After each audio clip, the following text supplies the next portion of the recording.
예, 신율의 뉴스 정면 승부 1부 정치 김앤장으로 문을 열 텐데요. 지금 스튜디오에는 두 분 나와 계십니다. 한 분씩 소개해드리죠. 먼저 장성철 공론센터 소장 나와 계십니다. 안녕하십니까? 안녕하십니까? 예, 김민아 시사평론가십니다. 어서 오십시오. 안녕하세요. 예, 이제 여름에요. 여름입니다. 여름에 뭐 하세요? 방송해야죠.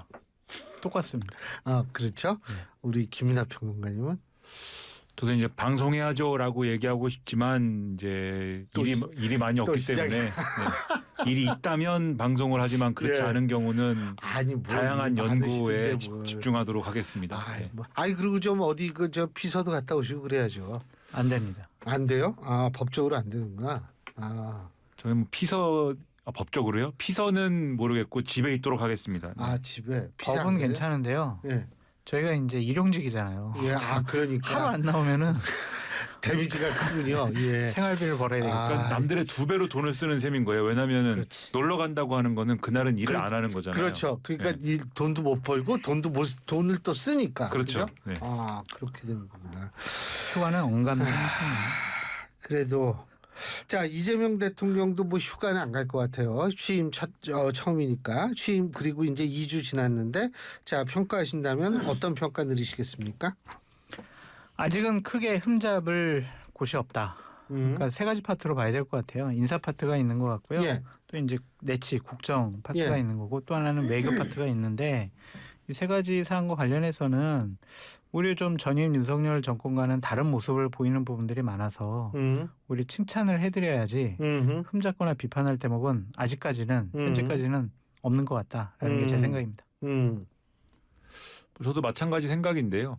이제 뭐 얼마 안 되지 않았습니까? 지금 예. 뭐 말씀해 주신 대로 예. 얼마 안 된 기간이기 때문에 크게 아직 평가할 대목도 사실 없는 것이고 크게 뭐 이건 정말 잘못했다 뭐 이렇게 얘기할 대목도 없는 거고 앞으로의 이제 어떻게 하겠다라는 걸 이제 예상할 수 있는 그러한 인사라든가 이러한 뭐 흐름은 있는데 그거를 굳이 키워드로 얘기하자면 어떤 종류의 실용주의 그리고 또 어떤 종류의 좀 안정감 이런 것들이 있는 것 같아요. 그러니까 이 대선 기간에는 좀 보수 진영에서 우려한 부분들이 있거든요. 어떤 부분이냐면 정책을 막 어떤 실험적인 정책들을 많이 하는 거 아니냐. 특히 경제 영역에서 좀 이전에 이제 쓰지 않았던 그런 정책들을 다소 이제 좀 많이 써서 경제적으로 불안한 그런 상황을 만드는 거 아니냐는 우려들이 있었는데 지금 인선들을 보면은 그러한 예상을 하기는 조금 어려운 인선들인 것 같습니다. 그래서 다소 요 어떤 흐름들을 보면 말씀드린 대로 실용과 안정에 방점을 두고 있는 것은 아닌가 일단은 그렇게 읽혀집니다.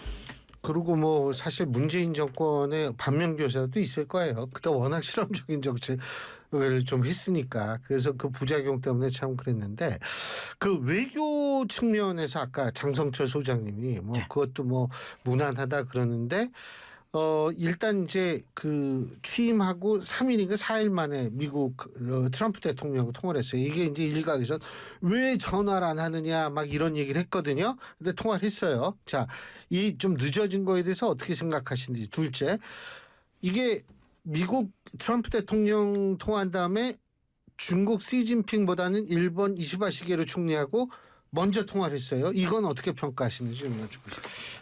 그러니까 이게 미국 대통령과 통화하는 게 이게 참 자존심이 상당히 상하는 문제인데 옛날 조선 시대에 이제 새로운 왕이 이렇게 취임을 하면은 명나라에서 좀 왕으로 인정하노라 막 이런 것처럼 미국 대통령과의 통화 문제가 그렇게 좀 인식이 되는 것 같아요. 우리나라뿐만 아니라 외국 다 그래요. 폴란드도 대통령 취임하자마자 네. 이 미국 대통령 전화 언제 오나 그랬는데 거긴 빨리 했어요. 네. 예. 근데 이제 뭐 노무현 전 대통령 때는 좀 며칠이 좀 더 걸렸었죠. 아니 근데 그래도 이틀은 안 넘겼습니다. 아 그런가요? 예. 제가 알기로는 한 일주일 넘겨서 그랬던 것 같은데. 그렇진 않아요. 네. 어쨌든 다른 대통령 하루 이틀 만에 했는데 좀 늦어진 거는 트럼프 대통령이 좀 이재명 대통령을 애달게 하려고 한 것이 아니냐 그런 생각이 좀 들어요. 앞으로 관세 협상 등 우리나라로부터 얻어가야 할 것들이 많이 있기 때문에 왜 전화 안 주지? 왜 통화 안 하려고 그러지? 아, 내가 뭐 더 선물로 줘야 되나? 막 이러한 생각을 갖기 위해서 이 외교의 전화 통화 이 자체를 거의 거래와 협상의 수단으로 활용한 것이 아니냐. 그래서 좀 담대하게 맞이하셨으면 좋겠다라는 좀 생각이고 뭐 일본 총리와 대화하고 이런 것들 결국에는 한미일 동맹 뭐 여러 가지 관계 이런 것들을 중시하겠다 그렇게처럼 보여지는데 어쨌든 중국과 시진핑 주석도 대단히 환영하는 메시지를 냈잖아요. 그래서 이거를 특별히 막 윤석열 정권 때처럼 중국과 러시아를 뭐 배제하고 뭐 미국과 일본 중시의 외교 정책 이러한 사인이나 흔적들로 보기는 어려운 것 같습니다. 그래서 좀 국익 관점에서 실용적인 외교를 하실 것 같다 그런 생각이 드네요.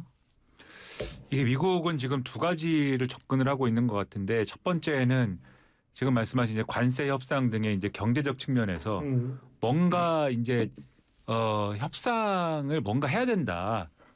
이런 이제 좀 대립적 구도하에서 그 트럼프 행정부의 특징이지 않습니까? 대립적 구도하에서 뭔가 협상해야 된다 이렇게 접근하는 게 하나가 있는 것 같고 두 번째는 안보적 관점에서 지난번에 피트 헤그세스 국방장관 등이 이제 계속 하고 있는 얘기가 있는 거잖아요. 심지어는 이제 안미 경중이라고 하는 안보는 미국, 경제는 중국 이것도 이제 말하지 마라 이런 얘기를 노골적으로 하고 있지 않습니까? 그랬죠. 그렇죠. 이런 이제 기조가 있기 때문에 그러니까 이런 이 상황에서 또 트럼프 대통령의 특징이 뭐냐면 우리가 예의상 하는 그러니까 의전으로 하는 이런 전화나 이런 것에서도 사실 트럼프 행정부는 그런 전례에 따라서 하지 않는 경향이 좀 있지 않습니까?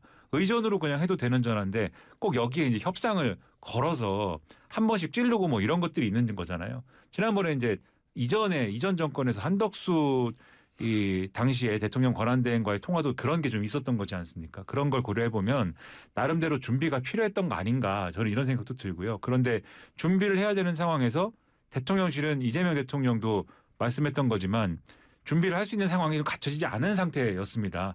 아무것도 없었기 때문에 그런 점들이 복합적으로 고려된 거 아닌가 이런 생각이 첫째는 들고요.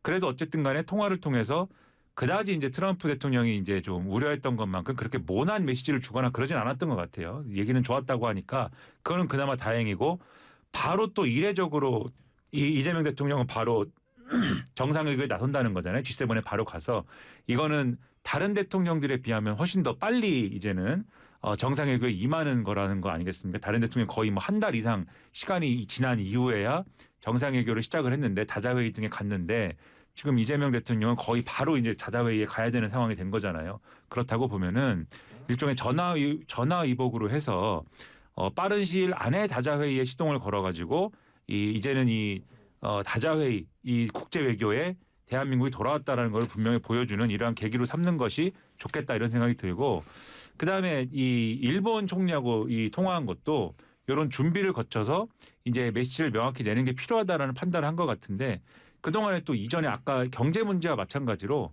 그동안에 이제 보수 진영에서 우려했던 바가 또 있어요. 그게 뭐냐면 미국이나 일본은 좀 등한시하고 중국이나 또는 뭐 러시아 뭐 이런 나라들하고 가깝게 지내려고 하는 그러한 식의 어떤 외교 노선을 걷는 거 아니냐라고 하는 그러한 시각들이 있었는데 그거 사실은 저는 그때도 일부 뭐 다른 데서 말씀드리고 했습니다. 그거 불가능할 거다라고 말씀드렸거든요. 그런 식의 지금 국면에서의 그런 식의 행보는 불가능할 거고 다만 이제 이후의 외교 행보나 이런 데서는 어느 정도의 고려는 해야 되겠죠. 중국과의 관계나 이런 다른 나라들의 사강외교라는 틀 안에서는 고려는 해야 되겠지만 지금 뭐 예를 들면 미국하고 일본과의 관계보다 다른 나라들의 관계를 앞세울 수가 있겠습니까? 그거는 불가능할 것이기 때문에 지금의 어떤 해외 정상하고의 통화라든가 관계를 챙기는 데 있어서는 당연히 이제 미국이나 일본을 우선시해야 되는 상황일 수밖에 없는 거죠. 그거를 또 지금 보여줬다라는 점에서 지금까지 대한민국이 왔던 외교의 기본적인 어떤 전략, 그다음에 기본적인 트랙 안에서 움직인다라는 좀 안정감 있는 그러한 이제 외교를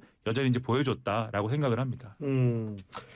인선은 어떻게 보세요? 뭐 우상호 전 의원 같은 경우에는 뭐 저도 뭐 잘하는 건 아니지만 알기는 알고 상당히 온화한 분이잖아요. 그리고 이분은 제가 잘 모르지만 홍보소통수석이 이규현 교수라는 분, 민정수석엔 오강수 변호사 뭐 이런데 이건 어떻게 보세요? 파격적인 부분이 있는 것 같아요. 뭐요? 그러니까 비서실장은 52세 삼선 의원인데 그 밑에 있는 정무수석은 사선의 63세의 비대위원장의 원내대표에 정말 화려하거든요. 정치적인 중량감으로 보면 비서실장보다 훨씬 더 높게 있거든요. 아니 이거를 받아들이고 이것을 이런 식으로 뭐 인선을 배치하려고 한 의도가 무엇일까? 상당히 파격적이라서 해석은 잘 안 되는데 이것도 실용적이다 그렇게 봐야 될 것 같아요. 그러니까 비서실장 같은 경우에는 대통령을 대신해 가지고 실무적인 일을 챙기고 여야 관계 설정이라든지 대화 타협이라는 통합의 정치는 우상호 정무수석을 통해서 하려고 한 것이 아니냐. 상당히 잘된 인선이다라고 보여지는데 대통령 비서실 같은 경우에는요. 대통령과 호흡을 맞출 수 있는 사람이 더 중요한 것 같습니다. 그래서 이재명 대통령이 신임을 하고 믿을 수 있는 그리고 같이 이전에 일을 같이 하면서 신뢰관계가 쌓아온 그런 분들과 일하겠다고 하는 것을 우리가 뭐 비판할 대목은 없는 것 같은데 이제 내가 국무총리와 내각 문제에 있어서 어떻게 할 것인가를 좀 눈여겨봐야 하거든요. 근데 저는 되게 긍정적으로 보는 게 이제 죄송합니다. 신일 교수님. 왜요? 저는 이제 국무총리나 장관 자리에 교수 출신이나 그거 관료- 저도 반대예요. 관료 출신들이 반대예요, 그거. 가는 네. 것에 대해서 네. 좀 걱정스러운 마음으로 맞아요. 많이 네, 지켜보거든요. 동감. 예. 그 자리는 좀 정치인들이 가야 일을 제대로 그럼요. 하고 부처 장악력도 뛰어나고 또한 국회에서 정치인들이 법안도 만들어보고 또 예산도 다뤄보고 그렇죠. 또 여야 간 대화 타협을 함으로써 정치도 알잖아요. 장관이라는 자리는 그런 자리거든요. 자기네 부처와 관련된 예산도 따오고 정부 발의 법안도 통과시키도록 여야 의원들 찾아가서 막 설득도 하고 논리적인 뭐 대결도 하고 그러는 자리인데 교수나 이제 관료 출신들은 좀 그 부분이 좀 부족하지 않을까. 맞아요. 예. 그래서 저는 지금까지 인선은 상당히 잘된 인선이 아니냐 그렇게 좀 보고 있습니다. 그 교수 출신 말씀하셨는데 교수라는 직업은요 기본적으로 제가 농담 삼아 농담 반 진담 반으로 얘기했는데 거의 자영업자예요. 그러니까 각자가 알아서 하는 거죠. 물론 우리가 각자 알아서 책임을 다 못하면 그건 당연히 책임을 져야 되는 거고 뭐 수업하고 뭐 예를 들어 논문 쓰고 이런 거는 저건데 뭐 그거 이외에 뭐 조직을 통솔한다거나 이런 게 없으니까요. 근데 하나 덧붙이자면은 제가 말씀드린 이 교수에 대한 부정적인 인식은 신일 교수님을 제외하고 라는 전제적 공과 단서를 말씀드립니다. 예. 김민하 평론가님. 이제 우상호 정무수석 같은 경우에는 말씀하신 대로 이제 상당히 중량감 있는 그러한 이 정치인인데 지금 이제 정무수석을 맡았다라는 점에서 상당히 이제 이 시선이 모아지고 있는 것 같은데요. 원래 우상호 정무수석은 과거에는 이 제가 뭐 비유적으로 말하자면 전공 분야가 공보, 뭐 대변인 이런 쪽이었던 거잖아요. 일을 맡으면. 근데 이번에 이제 정무수석이라고 하면 이런 일을 맡았기 때문에 이런 지위나 그다음에 그러한 역할을 가지고 생각을 해보면 어떤 특수한 임무를 준 것에 가까워 보인다 이렇게 생각이 됩니다. 그러니까 이 부분은 거의 뭐 이 대통령의 참모로서 정무수석이라는 직함을 맡고 있지만 실질적으로는 과거에 이제 뭐 정무장관 정도의 어떤 그런 정도의 준하는 중량감을 가지고 이 야당과의 어떤 관계, 국회와의 관계 이런 것들을 이전 정권보다도 좀 더 이 매끄럽게 훨씬 더 좀 더 긴밀하게 그게 뭐 잘 되는 거냐는 이후에 우리가 결과를 가지고 판단을 또 해봐야 되겠지만 시도 자체에 있어서는 한번 해봐라라고 하는 이분 되게 부드러운 분이에요. 그렇죠. 예. 그런 의지를 좀 실어주는 것이 아닌가 싶어요. 그래서 말씀하신 대로 우상호 전 의원의 그런 부드러운 스타일도 있거니와 지금의 이제 국민의힘 야당 보수 야당과의 어떤 관계를 풀어나가는 데 있어서도 그러한 이제 특성이 작용을 하는 거고 과거에 이제 박근혜 전 대통령 뭐 탄핵 구명 그런 때도 지금의 국민의힘 그때는 새누리당이죠. 그 새누리당 의원들과의 관계 속에서 이 탄핵에 좀 찬성해 달라라든지 이런 부분들을 이끌어내는데 리더십을 발휘했던 그런 이력이 또 있는 거 아니겠습니까? 그래서 그런 부분들에 주목해서 상당한 권한을 몰아주는 그러한 역할을 부여하는 그러한 이제 결정을 한 게 아닌가. 그래서 이런 부분에 있어서도 아까 장 소장님 말씀하신 것처럼 상당히 실용적인 그러한 인사를 한 게 아닌가라고 생각이 됩니다. 근데 이종석 박사가 이제 국정원장인데 그 부분은 어떻게 판단하세요? 왜냐하면 이분이 좀 이 대북 이 좀 그 뭐라 그러냐 포용 정책이라고 그래야 되나 햇볕 정책 선샤인 팔리시의 정원데 어떻게 보세요 그거는? 그러니까 일각에서는 뭐 종북론자 아니냐, 뭐 간첩 아니냐, 막 그러한 비판도 일각에서는 막 해대더라고요. 그런데 그분도 이제 대한민국 국민이고 또한 장관도 하셨고 또한 민주당의 외교 안보 쪽에 대해서는 싱크탱크의 역할을 해오셨던 분이잖아요. 그래서 좀 그런 쪽으로 비판하는 것은 좀 너무 과한 것이 아니냐. 저는 좀 그런 생각을 갖고 있고 햇빛론자이기 때문에 북한이 간첩질을 하는 것에 대해서 용인을 해주거나 예. 아니면 우리나라 기업체 정보를 빼가거나 이런 것들을 뭐 용인하거나 그러지는 않을 거 아니에요. 그분도 기본적으로는 대한민국 국익을 위해서 활동하는 분이기 때문에 저는 그런 과거의 이념적인 문제, 뭐 정치적인 문제를 갖고 그 자리가 적절하지 않다라고 비판하는 것은 예. 좀 무리하고 과한 것이 아니냐 이런 생각을 갖고 있습니다. 그러니까 지금 이종석 국정원장 후보자에 대해서 뭐 여러 가지 뭐 평가를 할 수 있겠습니다만, 근데 과연 이제 이재명 정권에서의 어떤 방식으로의 영향력을 행사할 것이냐 이런 부분들을 좀 고려를 해본다면, 그러니까 기본적인 이제 대외 정책의 큰 어떤 키나 방향 이런 것은 대통령이 지근거리에서 이 참모 역할을 해야 되는 국가안보실장이 상당한 영향력을 행사하지 않을까라고 생각을 하거든요. 예. 그게 이제 위성락 국가안보실장이지 않습니까? 위성락 전 의원이 국가안보실장을 하는 것인데, 이분 같은 경우에는 북미통이다 이렇게 평가받는 것이잖아요. 그리고 외교관 출신인 것이고, 그런 분이 소위 말하는 옛날에 이제 뭐 자주파 동맹파 구분에서도 이제 동맹파에 가까운 분인 것이고, 예. 그러니까 이분이 전반적인 키를 쥐고 이 정책적 조율을 해나갈 걸로 보이는데, 국정원장이 만약에 이제 이종석 후보자가 국정원장이 되면 이분 같은 경우는 이 이재명 정권 내 이 대북 정책에 관련돼서 뭔가 상황이 발생을 했을 때 예. 일종의 해결사 또는 소방수 역할을 해야 되는 그런 입장이 되는 거거든요. 근데 지금 예를 들면 문재인 정권 때처럼 의욕적으로 이 대한민국이 나서가지고 뭔가 이 대북 변수를 만들어내려고 창출해내려고 막 움직인다고 해서 그런 상황이 만들어지는 것은 또 아닐 것으로 일단은 추정이 되고, 뭔가 북미 관계 속에서 혹시 어떤 변수가 나와가지고 그걸 잘 활용해가지고 뭐 이걸 기회를 만들어내면 모를까, 상당히 이 대북 경색 국면이 이어질 것으로 예상이 좀 되지 않습니까? 그렇다고 한다면 이 대북 경색 국면을 관리해가면서 어떤 상황이 발생했을 때 거기에 뭐 일종의 특급 해결사 이렇게 투입되는 형식이면 몰라도 전반적인 대외 상황을 다 뭐 이종석 국정원장이 다 이 주도권을 틀어지고 간다거나 이럴 수 있는 직책은 아닌 거거든요. 그런 직책이면 오히려 이종석 후보자가 국가안보실장을 하거나 뭐 이랬겠죠. 그래서 그런 측면으로 보면 좀 합리적으로 이해 가능하지 않을까 이렇게 생각이 됩니다. 그리고 인사위가 나왔으니까 말인데 그 헌법재판관 후보에서 이재명 대통령의 형사 사건 이게 좀 오래 이분이 오래 맡았더라고요. 그러니까 뭐 저 예전 사건부터 좀 맡은 것 같은데 이승엽 변호사라는 분이 이제 포함된 것을 두고서 이해 충돌이다 지금 야당 이렇게 나오고 있는데 이거 어떻게 보세요? 잘못됐죠. 그러니까 이런 검토가 아직 확정은 아니라서 비판하기가 뭐 좀 쉽지도 않고 뭐 아니다라고 하면은 뭐 저희가 비판하는 게 소용이 없지만 이렇게 검토라는 얘기가 나오는 것 자체가 저는 상당히 좀 부적절하고 잘못됐다라고 말씀드리고 싶어요. 그러니까 이해 충돌의 관점이 아니라 이게 과연 상식적이냐, 맞냐, 도리에 맞냐, 합리적이냐 그런 비판을 하고 싶은 거예요. 그러니까 이재명 대표 시절에 여러 가지 법적 문제 5개 정도를 변호를 했더라고요.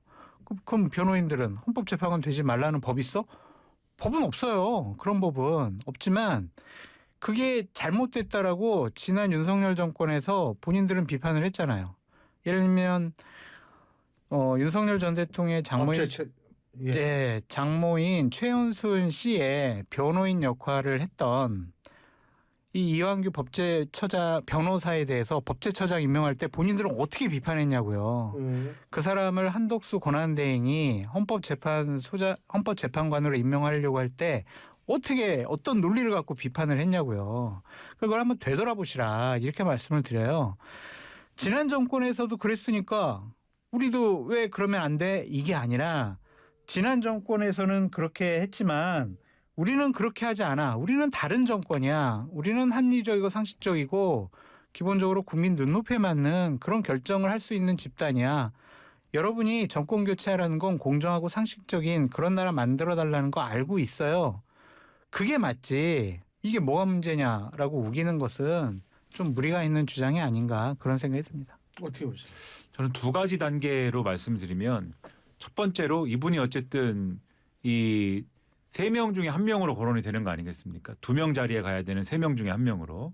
그렇다면 이 3명 중에 1명으로 거론되는 요 단계에서 이 헌법재판관으로서의 여러 가지 뭐 능력이라든가 이런 것들은 없지는 않다라고 법조계에서는 판단하는 것 같아요. 제가 두 가지 단계로 말씀드렸는데 그래서 이것에 대한 판단 기준이 일단 있는 것 같다. 그래서 어떤 능력이나 그다음에 이 사람의 이력, 예를 들면 헌법재판소 연구관이라든가 이런 걸 해봤고 그런 점에서 또 그 역할을 할 때 내부적인 판단이나 이런 거는 충분히 능력이 있다라는 어떤 평가를 받았다고 하고 그런 것들이 있다고 하니까 그런 뭐 어떤 추천은 될 수 있다고 봅니다. 그런데 두 번째 단계 말씀하신 대로 이거는 정치적 논란이 발생할 수밖에 없는 거거든요. 그렇기도 하고 이분이 예를 들면 다른 자리면 제가 모르겠습니다. 예를 들면은 뭐 정말 이 대통령의 비서라든가 뭐 다른 자리라고 하면은 그렇다면 뭐 쓸 수도 있다고 보는데 법을 만들고 또 법을 적용하는 자리에 간다고 하면 그거는 지금과 같은 논란이 반드시 발생할 수밖에 없거든요. 지금 장소장님 말씀하신 대로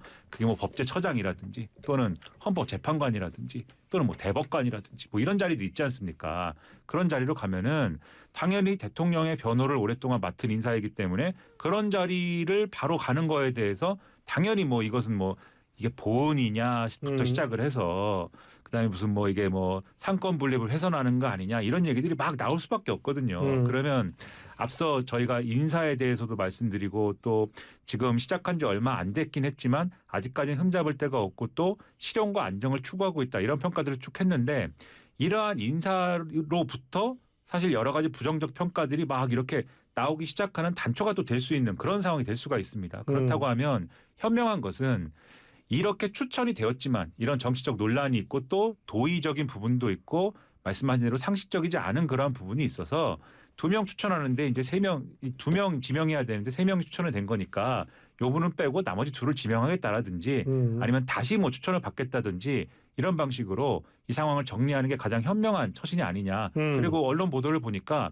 이분 같은 경우는 또 본인이 고사하고 있다는 보도도 있더라고요. 일부 보도를 보니까. 그래서 그런 방향으로 정리하는 게 가장 현명하지 않을까라고 생각을 합니다.